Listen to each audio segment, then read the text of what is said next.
Hey everyone, welcome to Slow News Day Live. My name is Steve Poikinen, hanging out in Central California. Good to be back with you this morning, still for me, this afternoon for probably most of you.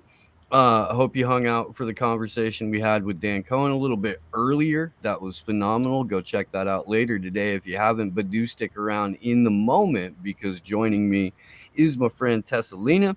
Tessa fights robots. We you guys know her. You guys love her. I Thank see you. the view counts. I do. No, you're a fan favorite, Tessa. You are. Oh, thank you, thank you, thank you. Yeah. Makes me happy. Uh, Yeah, and people are good. I enjoy the hell out of your work. We've had some wonderful conversations so far.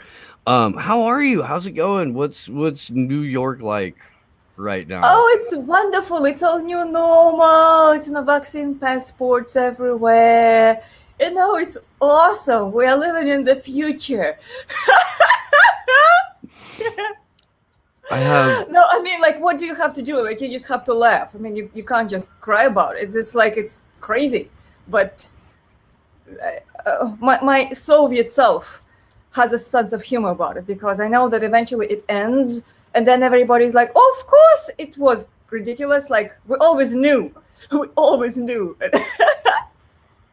What's amazing to me is hearing people describe New York City like it's a dead pet that they loved a lot or a lost loved one or something like that. Like it's just there's a memory of it, and even if they go like try to revisit it, it's just not the same. I got a couple of friends that are comedians in New York, and they're like, I my favorite restaurants aren't around anymore. Like there's a couple that are holding on, but like it's a sanitized city that they haven't actually figured out how to clean up yet. No, it's strange, but I think a lot of people. Well, where I'm at, it's a very how should I put it? Like full COVID area, and people are masking in the streets, and well, it's in Manhattan, and like restaurants are complying, and all those things. So it's kind of weird, but it's as if it's normal. You just have to show papers. So like people are in the restaurants and like out on the weekend, and the college crowd. It's kind of like before, except you have to show papers, and there are masks everywhere. So it's with this touch of insanity. But I mean, there's some individual human beings who are okay. I mean, like, but the overall feel, it's weird, but it's going to come around. I don't know when. It might take months or years or decades. I mean, we'll see. Hopefully the soonest, but it'll come around. It doesn't Well, last. if we are looking at what's happening as a mass formation event, and this is kind of what we're going to be getting into for the show here. Um, if we're looking at it as a mass formation event, when are we when are we like marking the beginning point, the start point? Are we saying that it happened with COVID, or did it happen with Trump, or did it happen with Occupy? Did it happen with 9/11? Like, are we 20 years into the mass psychosis and now it's about to get really bad, or are we through the bad part yet?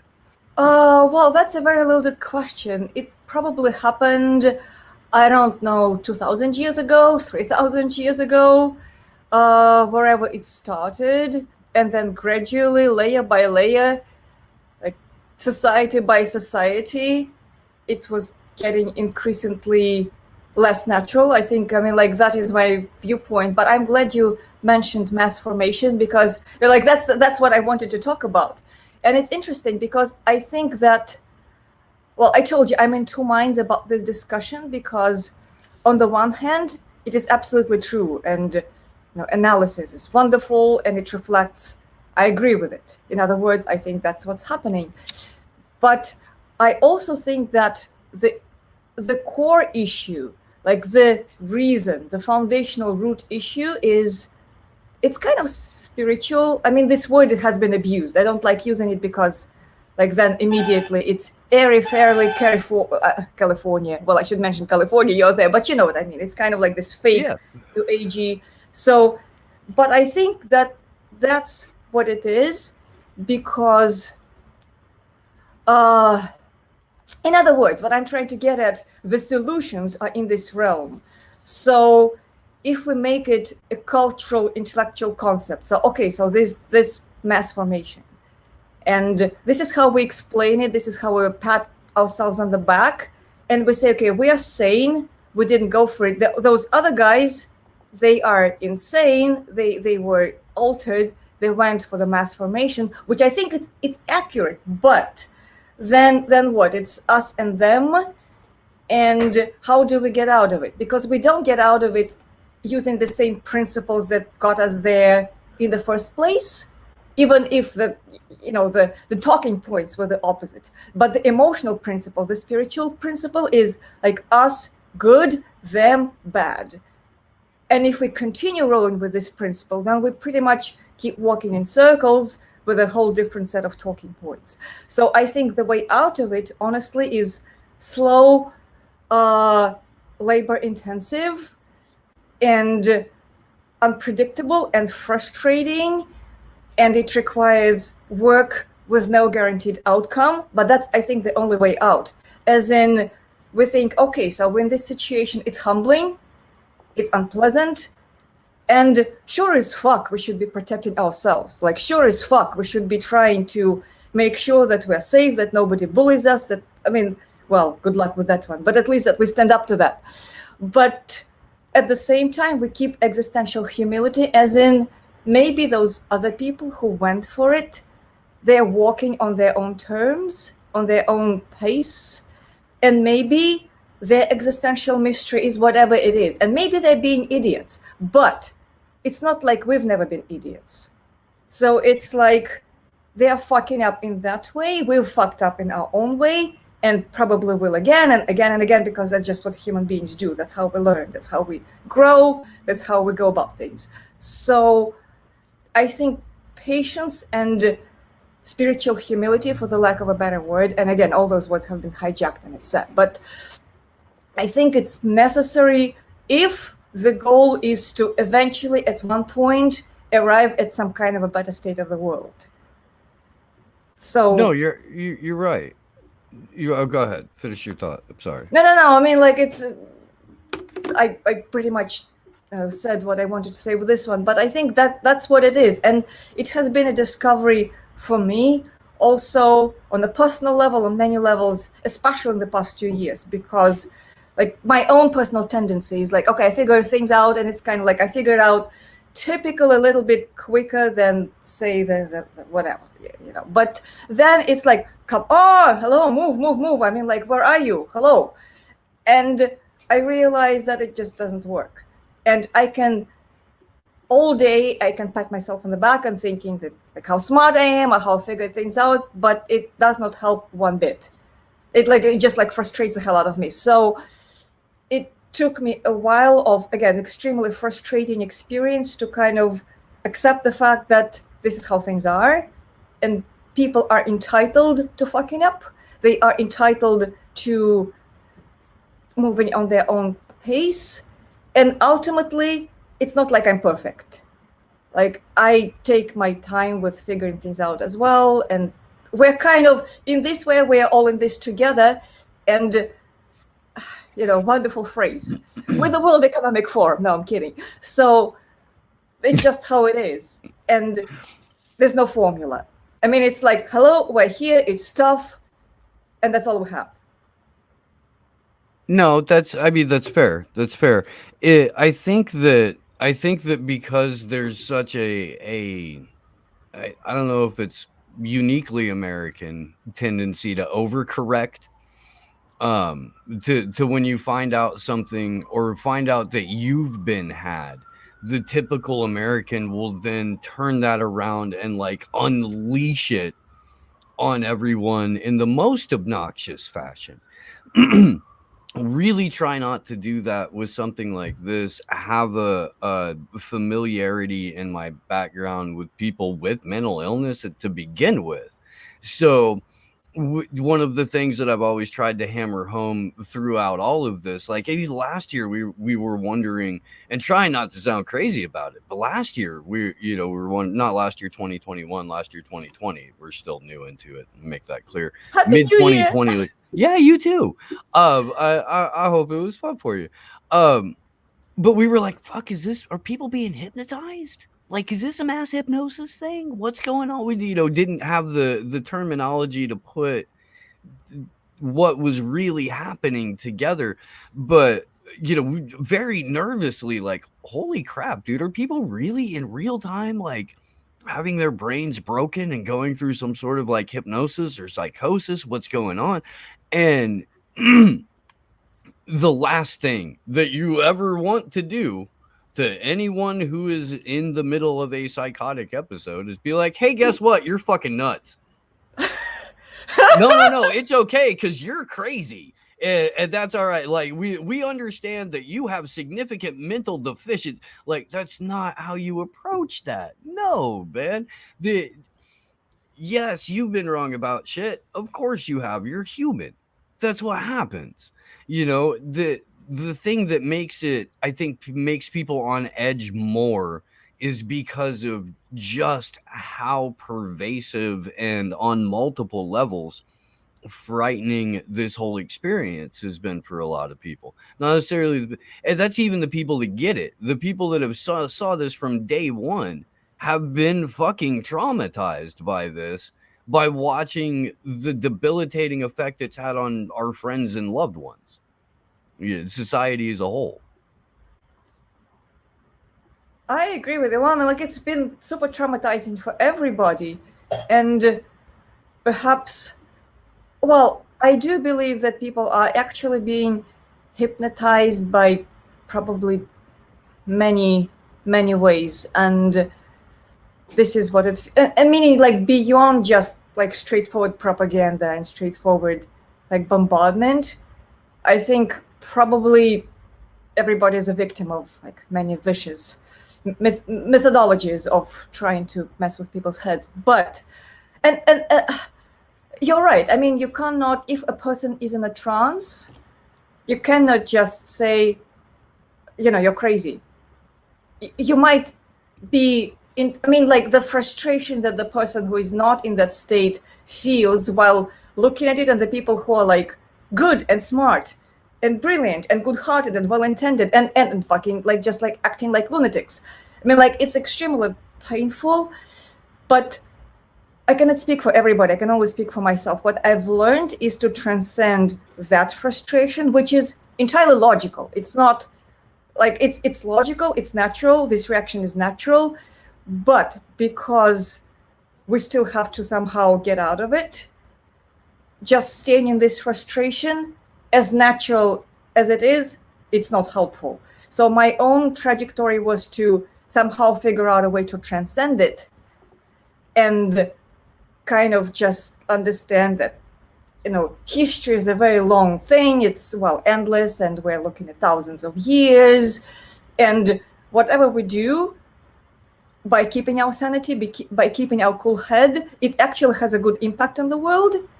Whether we see the results now or whether it's somebody 100 generations later, they have a good life or better clarity because of something we did today, and maybe nobody knows anybody's name, but it does have an impact. So this is how I came to a much calmer state of mind about it, because it's like, I mean, existential mystery is what it has always been. Nothing changed there. It's just that, yeah, go ahead. What you did is what people have such a very hard time doing, and that is truly thinking generationally and not necessarily looking at your experience here in the immediate as even the defining thing about you, right? Or is even because it's not necessarily, very rarely is it like individual personality traits of someone that is remembered. It's either the work that they produced or the thing that they contributed that is remembered. So if you can contribute on a way that overall helps I guess, the collective psyche of future generations, that's enormous. It is, but you have to think outside of yourself or beyond that, beyond the immediate, in order to understand that. And that's something that I've found that, like, Americans in general have a problem with, because that's what this coronavirus mayhem has been all about is, okay, let's make the thing go away now. I need my life to be taken care of now. I don't care what the consequences are. I don't care how many rights I have to give up. That's all. You're saying things that aren't scaring me enough. I'm scared about this. I want it to go away now. And there's no thinking, okay, what's this going to do to my kids? What's it going to do to their kids if we follow along with these processes whereby faces are entirely hidden and no one gets to pick up or learn any nonverbal cues? Or what kind of society is that going to create? And the hardest part in the middle of a crisis is being the one person who goes, hang on, are you sure we're supposed to be doing it like this? Because everybody's so ratcheted up with fear that they're just going to want to mow you down. Shut the fuck up! No, we've got to do the thing. And so I have endless love for everyone who did stand up in real time and ask questions, and the people that are doing so now. That's fucking the best part of this. Really, is watching people become unafraid or continue to be unafraid to ask questions, and encourage other people to do so. And it's happening.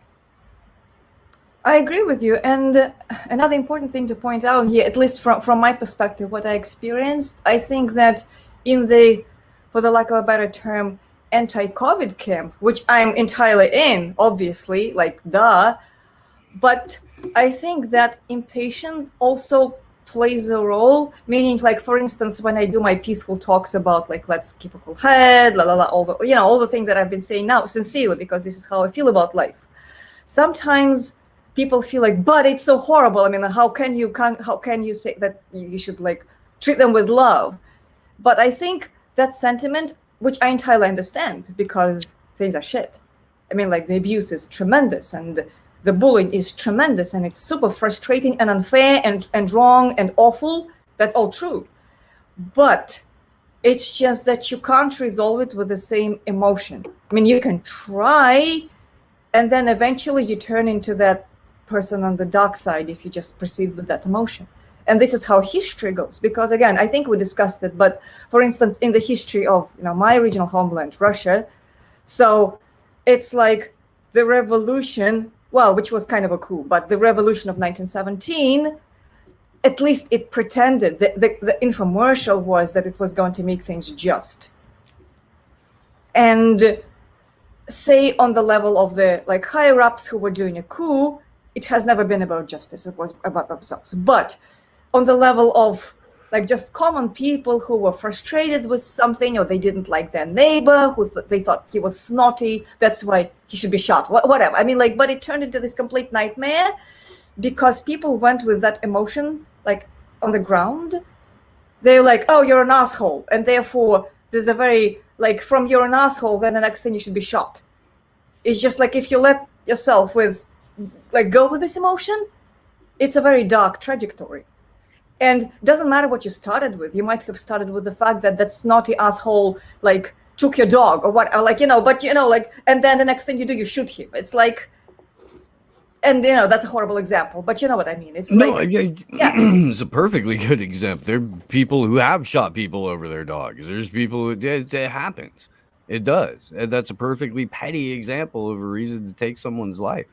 I want to respond to a couple of things, and I'm wondering if because this does kind of it all ties in to this overlying condition of mass psychosis, and how we deal with it, and who have been the chosen bearers of this information, which I also find very interesting.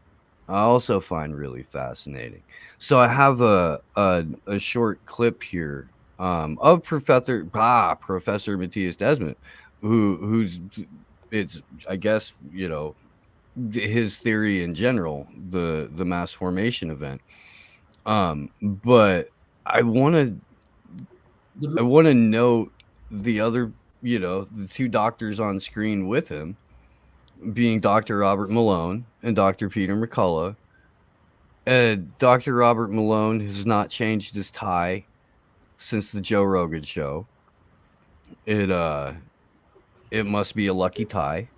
It must be. It's his lucky tie. It is. But he wears this tie every time he's on camera.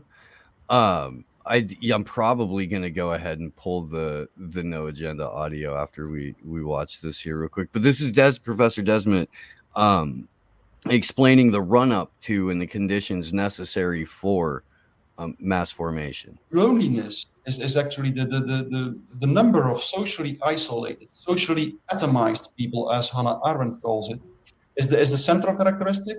And related to that, there must be a lot of, these are the four conditions that I described already a few times. I will, yes? Shall I repeat?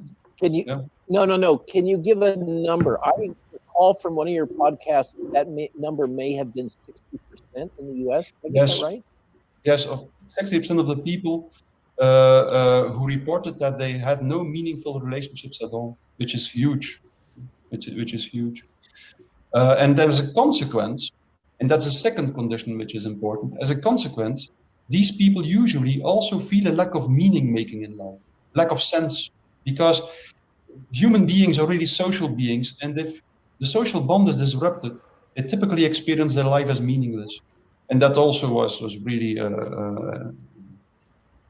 were a lot of people, for instance, only in a Gallup world poll, only 13% of the people reported that they considered their jobs as really meaningful. And 65%, I think, reported that they experienced their jobs as completely meaningless. This is a phenomenon that is very well described in a book by David Graeber called Bullshit Jobs. And then the third condition, also, which is also a consequence of the first two conditions, is that there has to be a lot of free-floating anxiety. So anxiety that people cannot connect to a mental representation. That's extremely important, because if we know what we're anxious for, we will not be as anxious as... Yes, it's an the situation in which someone is confronted with anxiety without knowing what he's anxious for is extremely aversive to a human being. So, and the fourth condition is also a logical consequence of the first three conditions. It means that there has to be a lot of free floating frustration and aggression. People have to feel frustrated, aggressive, without knowing what they are frustrated and aggressive for. And indeed, under these conditions, religion is sensitive to a very specific phenomenon. If under these conditions, the narrative is distributed through the mass media, indicating an object of anxiety, and at the same time providing a strategy to deal with the object of anxiety, something extremely strange happens in a society. All this free-floating anxiety attaches, connects to the object of anxiety presented in the narrative, and people are willing to participate in the strategy to deal with the object of anxiety. And that in itself leads to the most important aspect of mass formation. Because everybody participates in the same strategy, a new social bond emerges, and people feel less isolated, but in a symptomatic way. So I would love to have your thoughts for the first three minutes of his talk there. Well, there's a lot to say. I could talk probably for 2 hours now, but I think that his observation is very accurate. I also think that, well, these are the things that many people, myself included, but of course many people have been talking about prior to any COVID, as in isolation, meaningless, like lack of meaningful relationships that leads to all sorts of things. And I want to first fully agree with what he's saying and the brilliance of his observations, and then I want to build on that because, like, to me, the path that leads to solution or at least the way I personally deal with those things, is almost looking at it through the child's eyes and explaining the same things, less so in the scientific manner and more so as in like a fairy tale. So there's bad magic done upon people, and if people do not find that good connection inside them to see that this bad magic, it's not them, it's an external thing that is trying to like take over them and use them for something, to eat them eventually also, but first to have them eat somebody else. So the way out of it is to realize that, hey, this is not me, this is somebody trying to like do tricks upon me, right? And it is extremely convincing because my pain is real. Like, first of all, my pain is real, but like that entity, the whatever that is trying to make me feel this way, to make me feel afraid, they're not my friend. So my friend is elsewhere. My friend is inside me. My friend is the good energy. And I need to hold on to this good energy, like for my dear life, because it is actually the case. And I need to like hold on to it. And if I let go, and if I fucked up, and if I got angry, if I got scared, then I should talk to like myself and so like, hey, this is what happened. Like, I fucked up. I'm sorry about that. I fucked up. But that's not who I am. And I really, really, really want to stay with my good energy. And this is my path. And I think that when people practice this, which is much harder than much harder to do than to talk about, but fundamentally, if people do that, even if the proverbial bad guys, they try to do hypnosis, like whatever they're trying to do, and even if it wobbles you temporarily, which I think sometimes happens, if you know that wobble, I've been temporarily wobbled. Yeah, like that is not you. And I've discovered that things that people learn, like the solid grounding in the good energy that people learn from being temporarily wobbled, it's almost like better than something that you just decided to do, because now you know that if you wobble, it hurts like hell in the end. So you don't want to, I mean, like, this is why, like, you really hold on to that. And when somebody tells you, hey, like, hate this guy, like, pro-vax, anti-vax, whatever, like, which, like, hate him because he's, I mean, you know what? I'm just not going to go with that energy because that's not my friend. And maybe I don't know the answers. Maybe I'm completely imperfect. Maybe I have no idea what I'm doing. But all I know is that I'm going to stick to this good energy and just like pray for the best or whatever, like however people think about those things. But I'm just going to like trust the universe, stick to this good energy. And even if I can't control the rest of the world, I can control my choices, and I can develop self-discipline, and I can like really hold on to this good energy. And it boils out to almost those ridiculous theoretical, but it's not theoretical. It's like when you have been wobbled and realized how bad it actually is, then you really hold on to that.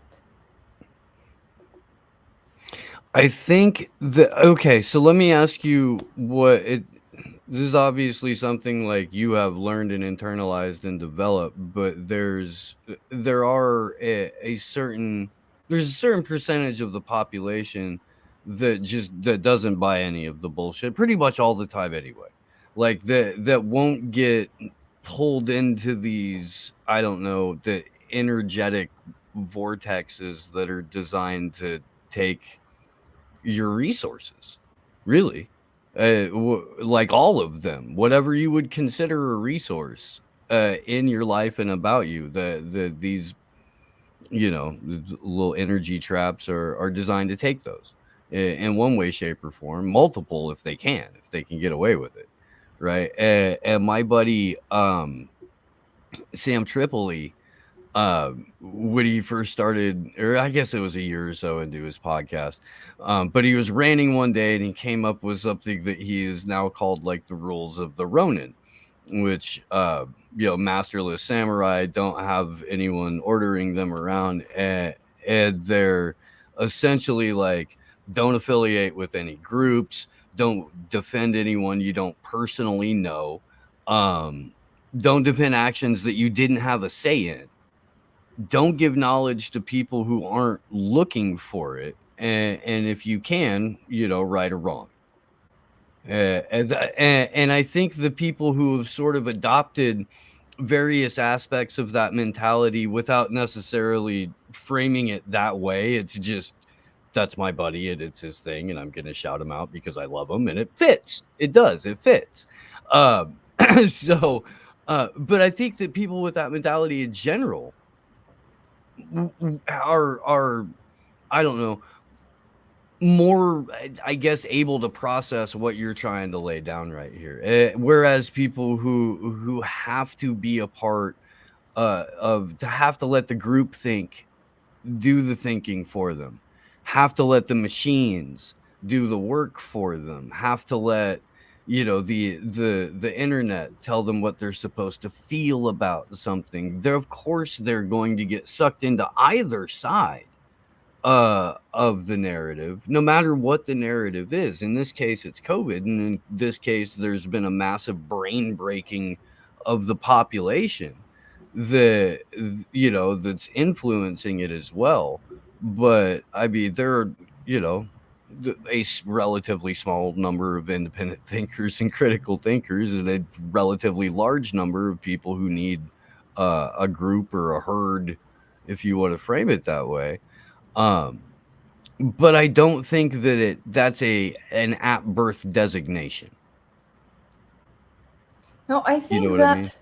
Yeah, Malik, I know what you mean. And I think, and this is to a large degree, I think, like a big property of our Western mentality, because we are broken from essentially from birth, or maybe even before that. But before that, it's harder to break. But because we are trained, it's almost like think what happened when a missionary comes. The missionary comes and the missionary says, okay, you should forget everything you feel because it's bad. And so you should not feel this way. The way you feel, you should not feel it because it's bad. If you feel this way, you're a bad person. But you have to be moral, rooted, like based on talking points I'm telling you. So that is so completely like fucked up. And it's a sure way to break somebody, because if you deny, so people become, well, good is not the right, but it's like grounded, harmonious. Like we have everything on the inside, we are born with it. Like if we just work with what we have on the inside, like we're happy, and I mean, like we don't, it's not an external thing, it's an internal thing. So if you break that, if you break all the internal wirings, and then you ask people to be good or moral or happy from the brain, it cannot work. Meaning under no circumstance it can work. It's just, it cannot work.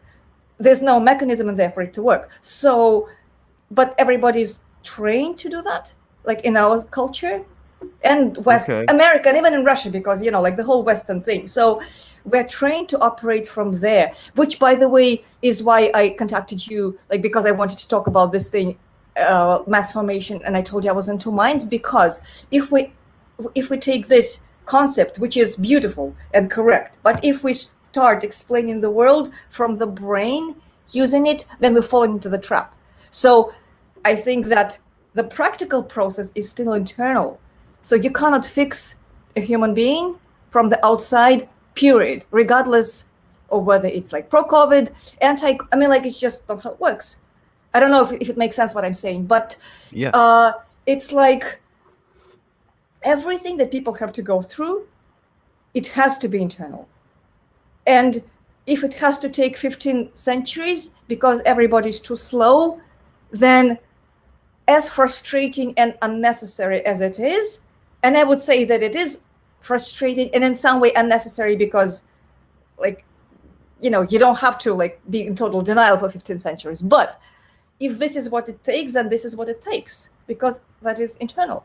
Like, you can't arrive at a good place by just like forbidding to think a certain way, or say, I mean, again, I don't know if it makes sense, but like to me it's very internal. So like I tried my best.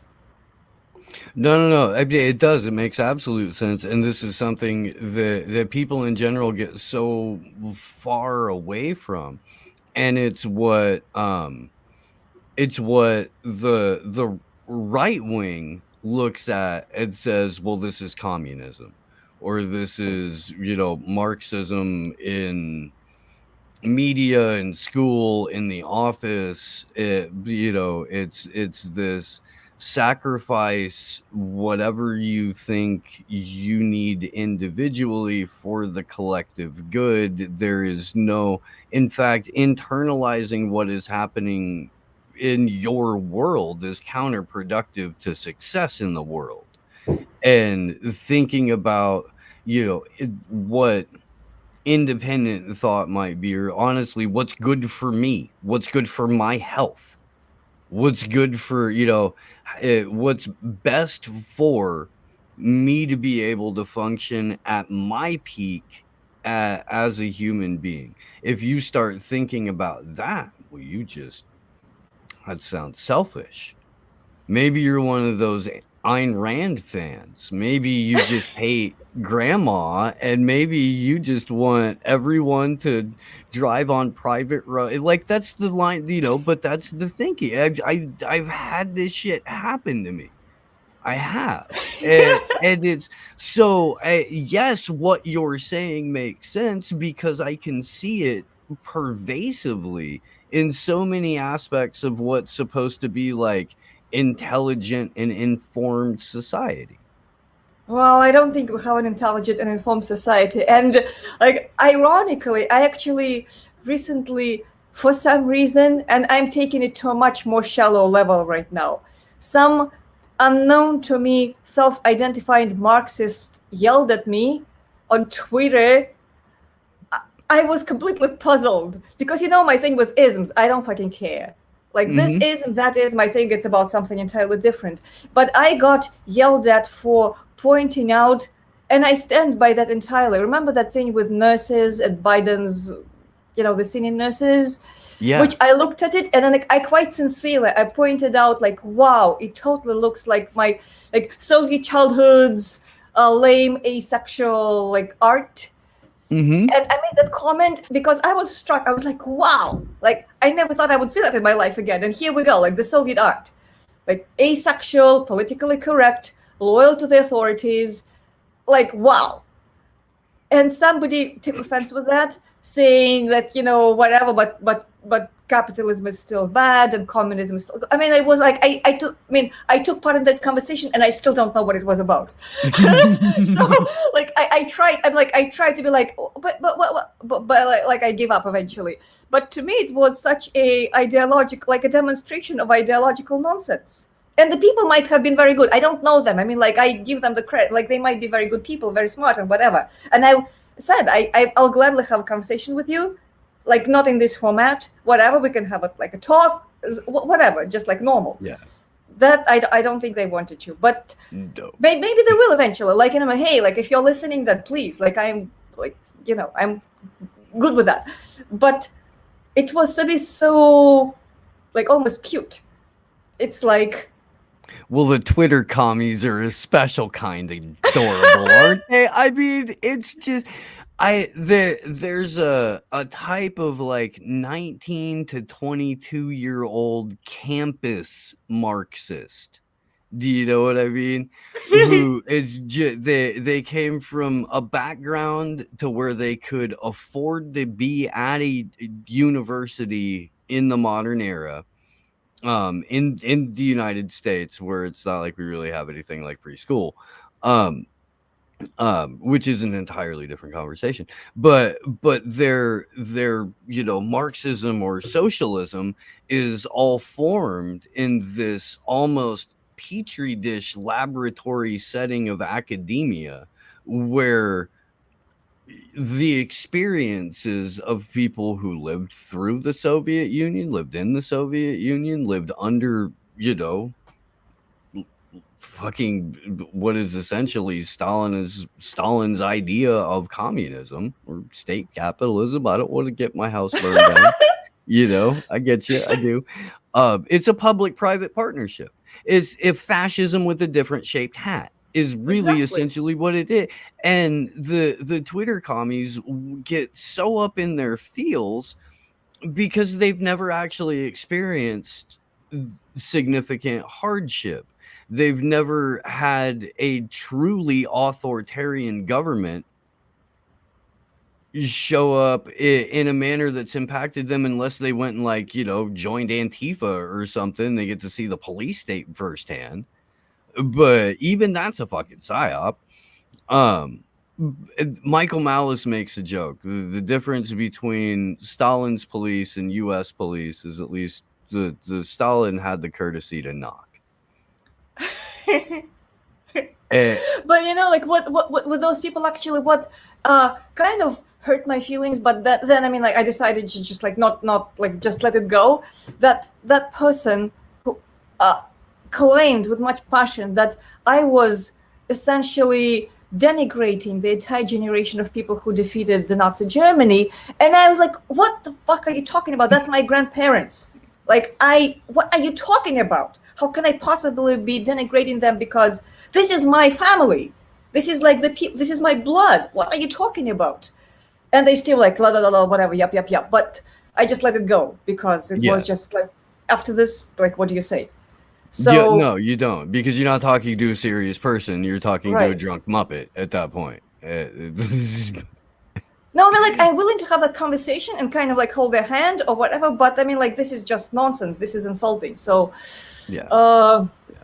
anyway, I've tried to do that. I did with a couple of people, and I've been like, first response, look, there's no way that 280 character communication is how this needs to work. Right. I have other platforms.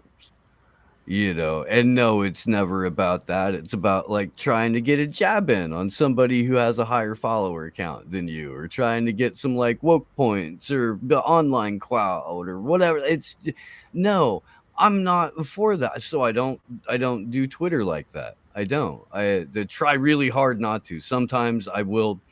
Every once in a while, there are a couple of fucking, you know, narrative managers that are just fucking ridiculous, and it's like, okay, I'll kick this person once, you know, but usually my Twitter experience is just shit posting and promotion for the show or for my friends' work or other event, you know, or like articles that I think people should look at or clips that I think are interesting or so, but it's not a vehicle for communication, because it's, you know, a big tech, essentially spyware company that does a lot of the work of the U.S. government without actually officially announcing that it does a lot of work for the U.S. government.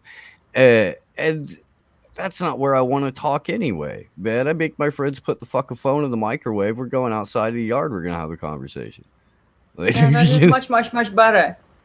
No, but you know, like with say radical Western Marxists and communists, it's actually funny, because then if they say, wait a second, but I'm from that country, it actually was not fun. It like whatever. I mean, like you can say there are good things about it, and I would like there were good things about it after 3 generations. Once things like chilled out, for sure there was the sense of security, and with nobody having money, it's like people didn't have that anxiety, but I'm from there and I'm not a fan. And then they would say, but it was not for real. Oh, you don't understand, but it was not. I mean, you know, like, I'm sure you know that conversation. So it's like funny. There's a special kind of hubris that comes from people who have never left their little bubble.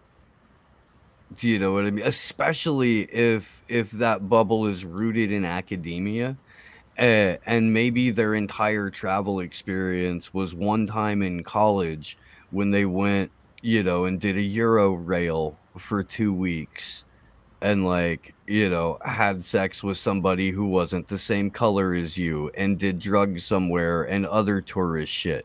Like, and that's their whole travel experience. And I've met so many of these people living in like a college town, or, you know, adjacent to a college town, most of my adult life. It's fascinating.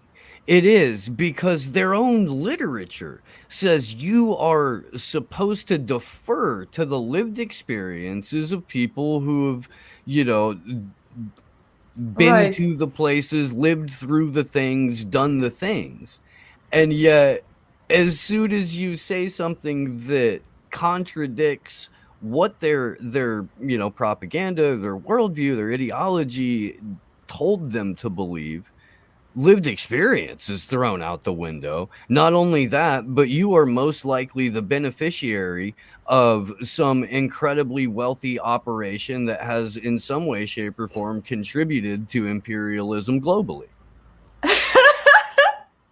No, but I mean, like, it's funny and it's sad because, again, I think that the Western culture and American culture, even more so, as like the culmination of the Western like mentality, that making people into primitive, like, binary thinkers, it is actually sad. I mean, like, I can, make fun or whatever, but like my primary emotion here is that I feel like it is such a waste of a beautiful human potential. And this is something that I recently realized very acutely, that like most of the crap that is happening is actually bad habits. Like, I mean, like, literally, it is that simple.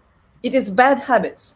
If people decided or were somehow motivated to work on their bad habits and to develop humility, patience, all those things that are eternal and existential, people are so fucking beautiful. Like, people who are doing horrible shit, and I'm not talking about Klaus Schwab. He probably isn't Right. beautiful because there's a Right. small I've number of seen that people. Mankini picture. Right. He is not beautiful, I can promise you. Right, but I mean, there's a very small amount, like a very small number of people who are predators. That's their role. But outside of them, people are so beautiful, and we have this culture that almost like it makes very hard for anybody to actually be their normal self, to be their true self. It is like it's hard. Like one has to go through, like jump through hoops and fire and tigers and whatnot, like metaphoric, because it's just so hard. Because that every motivation from the society is to betray yourself, and I guess people people go with the easiest path typically, and nobody's, I would say that I'm probably the same way. I just had experiences that forced me to like pursue something that is, I don't know, like, again, wisdom is a lofty word, but this like that feeling of truth. And it's not because I'm like so like smart or whatever, like hopefully I am, but like it's not that. It's just because things were hurting so badly that I had no choice. So I think that going back to COVID and all this nonsense and the mass formation and all those things, a part of the reason, it's like if people choose to be their best selves now without being like banged with their faces on the table and on the bricks and like going through horrible suffering, then it can end significantly sooner and things can be much better. It is human nature to wait until you are like squashed in the puddle of whatever to start thinking, like really going deep. And which is why things are so bizarre right now. And like my personal hope is that people like wake up sooner rather than later, because if they don't, then they'll have to go through crap, which is not pretty. So it kind of like existentially it all balances out. But of course, in practical terms, like it's not pleasant to be in a situation where people are refusing to be to be themselves, essentially. Okay, so if the way that people are forced to solve problems is by experiencing the worst of it, and the whole lockdown and the ritualistic aspect of everything around COVID and all of that was designed to prevent people from experiencing that, at least on a psychological level. Like, is that a contributing factor, do you think, like the having an entity step in and preventing the mind and I guess your own experience from like actually going through that sort of breakdown and rebuilding process? Like, is that something that can trigger, I suppose, some of the psych could contribute to the psychosis, because it seems like that intervention aspect, especially in the incredibly paternalistic form that it came in, just overtly condescendingly paternalistic. Probably could have done that, especially in a country where the destabilization of the family unit has been a target goal for the last 40, 50 years. Well, I think that I think that the biggest thing that scared people is actually being afraid to die, because this is something that on the level of culture, like society, this is something that is hidden from the people ordinarily. Even like old people, way before COVID, it's like a life path goes like this. So one is born and growing up and being brainwashed into this image of success and being in their prime and making money and taking credit cards and buying shit, and then they do their prime, then they get old, and as they get older they get less and less visible. They're supposed to feel like anxious about getting old, this and that, and then eventually they become sick, nobody needs them, and then they end their life in this like funny grammar from the Hallmark card at best, where you're no longer a real person. And say to a college student who is like drunk or whatever, that's a funny grammar from a Hallmark, but like she's a human being, right? She used to be in this prime, she used to be that person partying and whatever, and losing that without gaining a grounding on the inside must be like terribly painful. But then people before any COVID in that state, in their like when they're older, they're erased from society, and it must be horribly painful for them on the inside, or they're medicated to not feel that. But it's existential, like horrible, like it's a horror, it's awful. And then especially if they're going to nursing homes where they're essentially trash, right? It's like that's not life. So COVID exaggerated that part with the nursing homes and keeping people essentially like arrested without committing any crime and medicated and murdered. So that actually brought out that horrible side of the American culture and Western culture in general. And people didn't it's not talked about enough. Like murdering old people in nursing homes. Hello, crime against humanity. Hello, And on that, I'm sorry to interrupt, but Andrew Cuomo just today, all charges against him, all of them dismissed. The sex pest stuff. I don't even know if they introduced anything about the nursing homes, but in case everyone forgot, Andrew Cuomo is responsible for murdering 14,000 plus elderly New Yorkers during the COVID thing by throwing them into the assisted care facilities and onto ventilators when they got the COVID, knowing that there was an 8 to 9 out of 10 person death rate once they were attached to a ventilator, knowing that it was a fucking really bad operation, knowing that the ventilators themselves were like hastily installed in a number of cases, did it anyway. That's Andrew Cuomo, and that just happened this morning. I just saw a thing where Nico went live about it. I didn't see. I mean, he's just. I hope there's justice for him somewhere. Not a good person, but like with that, what you're saying, it's like this thing happened with old people, right? And Cuomo, well, like once again, not a good person, not a fan. Like he's just like horrible. Like honestly. You're like I don't even have words. It's so horrible, like what they did to the older people. But then those people realized that, but they couldn't tell anybody. Like they went through that experience, like what I call like seeing the face of the machine. I mean, like that's a phrase I use, but where you might have had opportunities to be deluded or to be somehow like have a buffer, maybe not a very happy buffer, but a buffer nonetheless. But then when that happens, that's the like. But then at that point. You don't have a venue to talk about it, right? It's like you're locked in a nursing home, who cares, right? And even people care, like everybody's too busy, too scared, or whatever. So like that happened. But then I think the thing that really got people was that all of a sudden, while prior death was hidden, like it was not something people honored or talked about. I mean, it was just like kind of hidden, really. All of a sudden, it was put up front, deliberately so, I believe.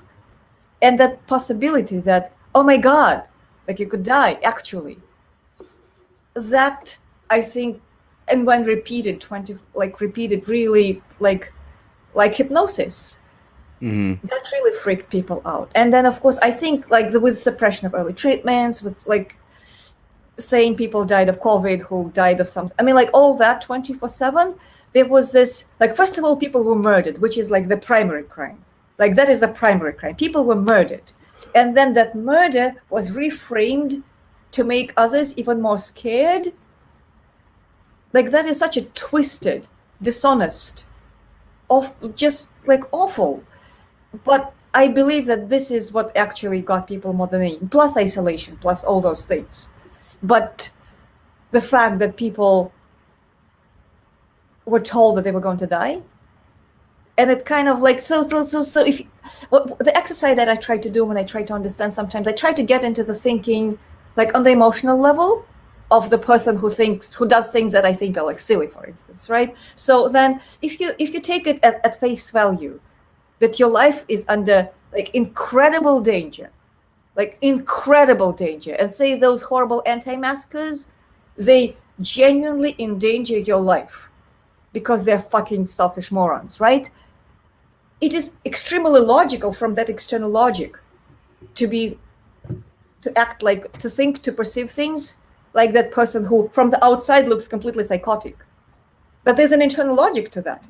And that's what they were trying to validate, this completely psychotic like internal logic, which is why I feel compassion for it. I mean, like, it's crazy, but it was done to people on purpose. Well, and that's what a psychotic break is. It's you trying to organize in your mind and explain the things that are happening to you in a way that is, that comforting. It's not that it makes sense, it's that it comforts you, because psychosis usually is response to a massive trauma. So when your mind is reorganizing in the middle of that psychotic break, you're reorganizing based on what makes you more comfortable. Now that usually has nothing to do with sense, and it's not necessarily comfort in terms of I feel warm and safe. It's comfort in this is giving me essentially like dopamine. Well, it's a sense of control. Yeah. Oh, sorry, I didn't mean to interrupt you. Yeah. No. Thank you. You contribute every time you open your mouth. I appreciate it. It's why you're on the show. Thank you. But it's again, it has little to do with making rational sense and everything to do with making emotional sense. And so I think that's why we see all of these just over the top.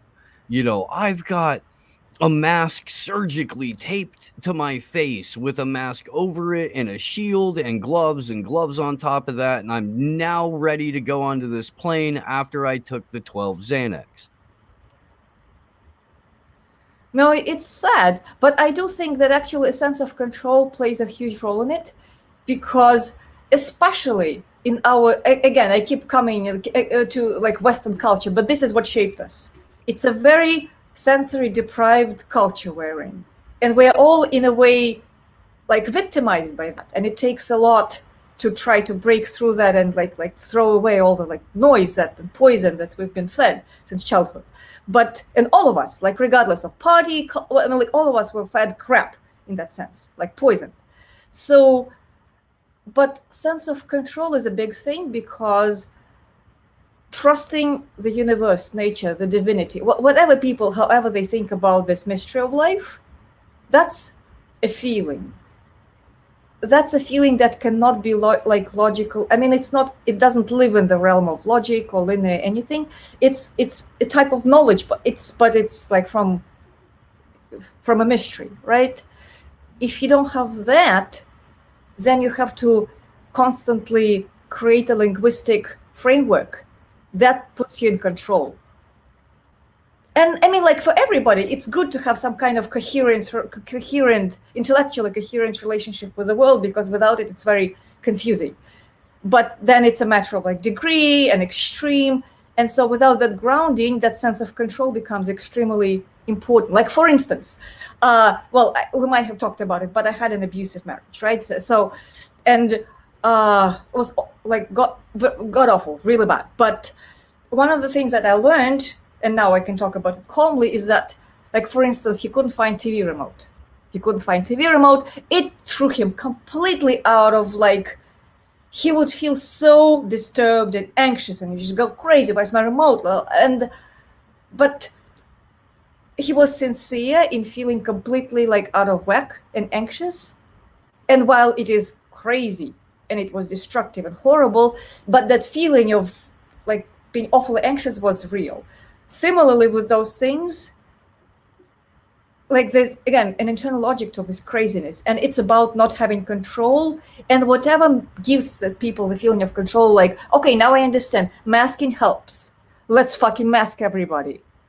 So, because then you see, okay, everybody's masked, so like I feel better because things are under control. Mm-hmm.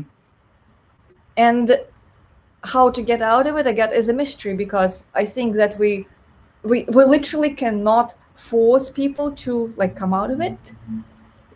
Like my own way, like I think prayer is good, and I mean I'm sincere, I'm not being cheesy, because I think this is the realm where it can be like addressed with hope that at some point it will result in something practical, like without any like guarantee. Like I say, I mean there's no guarantee, but I think, and I also think that like we have our limitation in terms of like we can really give a lot of love and prayer to the people who are closest to us who need that.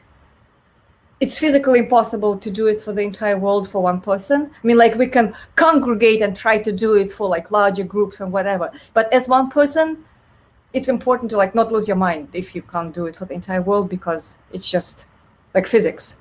Yeah.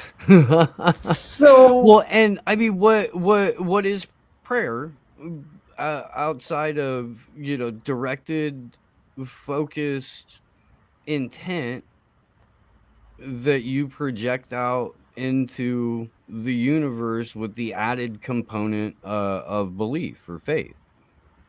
And there's no way for me to knock, you know, there's nothing to knock there. That is that's what people do every day, every time they talk about like, I'm going to manifest something in my life. That's essentially, it's the same energy, it's the same concept. If someone's like, I'm, you know, going to recite these words because that's what the spell book says, it's essentially the same concept. You're focusing your intent in an energetic form, in a spiritual form, and you're adding in a component of faith or belief to it, in the, you know, either hope or certainty that projection is going to show itself to you. And you are hopefully of the mind that no matter how it shows itself to you, you're going to accept it. You know, but otherwise, what if you're not going to accept it? Why are you praying for it? But that's why they tell you to be the way I careful what you personally wish perceive for, the world, right? I think that everything is like genuinely we're surrounded by life, like in different forms, and I think that the worldview that is often mocked by modern people, say of like old cultures, indigenous cultures, they think, oh, it's prejudice. They thought everything was alive. Like, but I think actually, I think they were correct. I think everything is alive. It's that, like, the Western person, it's hard to deal with everything as alive, because then how are you in control? But I think that in reality, we are in relationship with everything that exists. I mean, that's what it is. And so if you try to get in relationship with things that are like good energy, then I think the overall outcome is good. And it doesn't mean that it completely solves all problems immediately, or that, like, I mean, you still have to go through all the motions and deal with all the things that come at you. But specifically talking about mass formation and psychosis and all the like craziness that is happening, I think it would be preposterous to say that, oh, I'm going to come up with this solution because I'm so smart and I'm going to solve it and they're going to either go away or like get healed immediately. I don't think this is how it works. So I think we can really decide, like make decisions for each person, for each situation. So am I going to get invested into like pouring all this love? Is it important to me? If it is, and I am, and it might like not be easy, but I am going to stick to it. If I decide that maybe like it's not that important to me, then I'm just going to let go, focus on something else. But there's certain humility, as in it's a big world, it's mysterious, it balances out some way in the end somewhere, and we might not see it. And we just live in each moment and try to be our best selves and to be brave and not betray not betray others, and just genuinely try to be, like honest to ourselves. And that's about all we can do. And just hope that life is good, like private, wherever we are. Yeah, I know. It's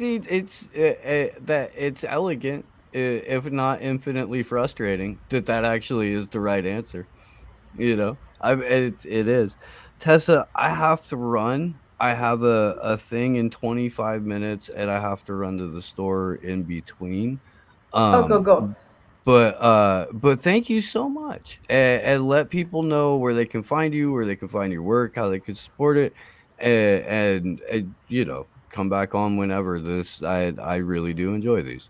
Oh, thank you. It was a great pleasure, and thank you for having me. Every time I have a blast talking to you. And so I am Tessa Fights Robots, which it says right there. Hopefully I spelled it correctly because I was typing like really quickly, trying to get on. Or my actual name is Tessa Lena, and I write currently mostly on Substack, which is tessa.substack.com, and I go by Tessa Fights Robots there. And my Twitter is Tessa Makes Love, because originally, like my band and my music is Tessa Makes Love. So, thank you again. You're awesome. Anytime. That's gonna do it for this round of it. What do I have coming up? Oh yeah, I'm gonna hang out with Garland Nixon and Dr. Wilmer Leon here shortly for the Critical Hour that will air at 6 p.m. Eastern Time on Radio Sputnik, or Sputnik Radio. Say hi to Putin. I will, and everybody else is listening along with them. Which includes multiple Western intelligence agencies, I'm sure. And then I think I'm going to pop in for a minute on Bitch with Copper, Comrade Mindy Moneybags.